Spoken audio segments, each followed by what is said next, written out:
This week on Engage the Sage. Hi everyone, I'm Don Saucier. Welcome to this week's episode of Engage the Sage.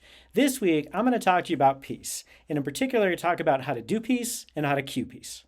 On this channel, I've talked about peace a lot, so you're probably unsurprised to know that peace is not only the aspects of bringing safety and community and wonder to your classes, but it's also an acronym, where I think to all of our classes, we should bring peace in the form of preparation, expertise, authenticity, caring, and engagement. Now, it's one thing to know what peace is. It's even another thing to think that peace is a good thing that you should bring to class. Today, we're going to talk about how to actually do it in operational ways and how to cue to your students that you're bringing them peace.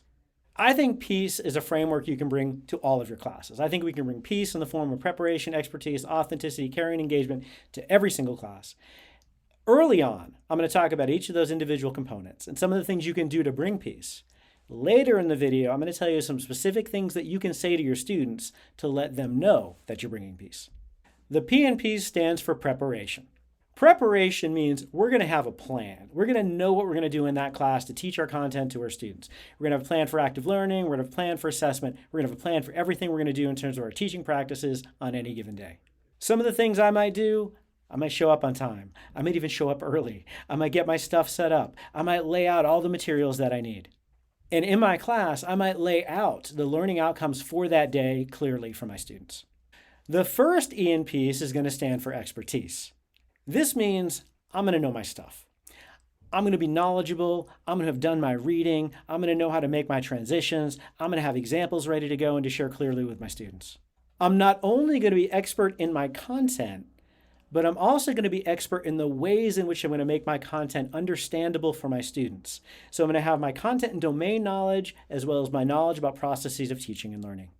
And I'm also going to have knowledge that is ready to both inspire and answer questions from my students.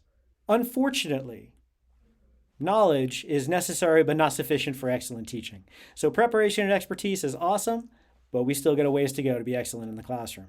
The A in peace stands for authenticity.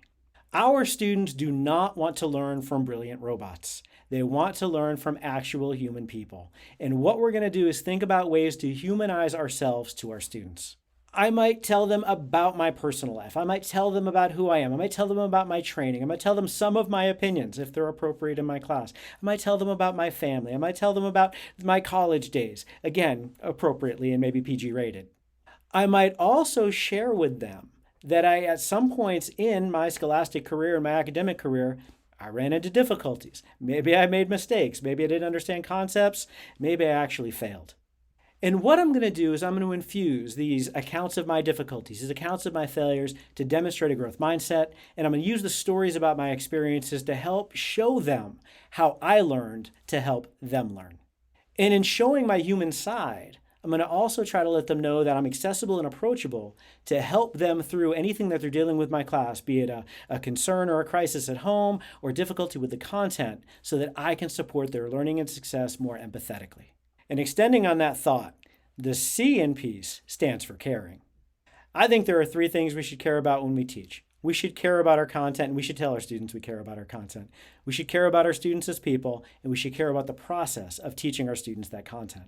I think we should strive to create connection and community in our class. I think we should develop rapport with our students. And I think we should have empathy permeate all of the features of our course design. I highly recommend you check out our previous videos on the empathetic course design perspective, but I think empathy is so important and caring is so important, it should even show up on your syllabus. Now, the last letter of peace, that second E, is going to stand for engagement. Engagement for me means you're doing one and only one thing. And when I teach, I try to be as engaged as I can be so that I'm only teaching. And I am thoroughly invested and thoroughly fulfilled in that teaching experience. I believe that the instructor's engagement, my engagement, is going to compel my students to be more engaged, and it's going to help them learn. This is a process that I call trickle-down engagement, or engage the sage, which is actually the premise on which this entire channel is based. So I am not only going to be engaged, I'm going to manifest my engagement. I'm going to make it palpable. So my students know that when I'm teaching them, I want to be there and I'm teaching them content that I love. When we do all of this, when we bring that preparation, that expertise, that authenticity, that caring and engagement to our classes, I think we're going to support student learning better. And we're going to turn that classroom into an oasis for both ourselves and our students where nothing else can get us and we can focus completely on teaching and learning. So there you have a little bit of an overview of what peace is and some of the ways that I recommend we have that permeate in our behaviors. What I'm going to talk about now are some specific statements that we can say in our classes to cue each of those elements of peace, because I want our students to see it, to hear it, to feel it. So first of all, here are some statements we can use to cue preparation. So you might say something like, as I was reviewing today's materials, I realized. You might say something like, I just read a published paper that I want to share with you. And you might even say something like, before we begin, I want to make sure everyone feels prepared and informed. Each of these statements, and you can modify them to fit your needs, each of these statements lets your students know you didn't just show up to class randomly. You did some work before you got there. This is not only going to inspire some credibility in your ability to teach that class, but it's also going to model for them that you didn't have this happen naturally. That myth of the natural teacher, that good teachers were just born that way, is something that I think we should strive to kind of move beyond and show that growth mindset. I worked to get here. And then ideally, you can work to get here too. The second feature of peace, that expertise feature, is the next thing I want to talk about cueing. So what we're doing with these cue statements is letting our students know, hey, I know my stuff. So you might say something like, my understanding of the research literature is. You might say something like, through my own research on this topic, I found this. You might say something like, from my years of teaching, I developed this perspective. Or you might say something like, hey, I want to share my expertise with y'all. What questions do you have?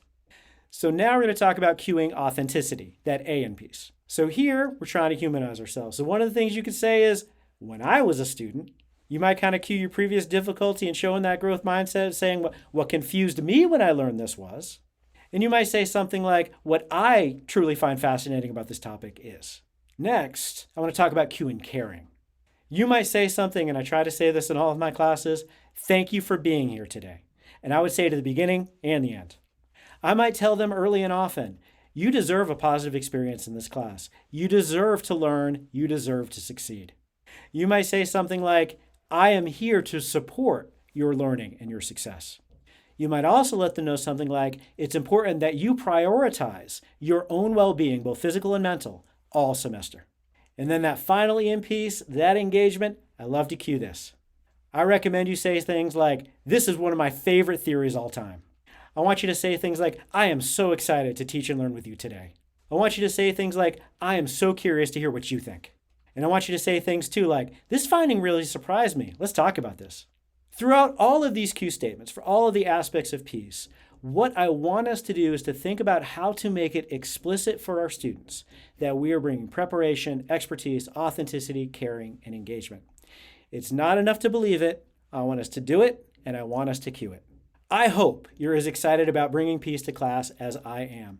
And I hope that if you're not already doing so, that some of the recommendations that I've shared with you today are going to help you bring peace to your students.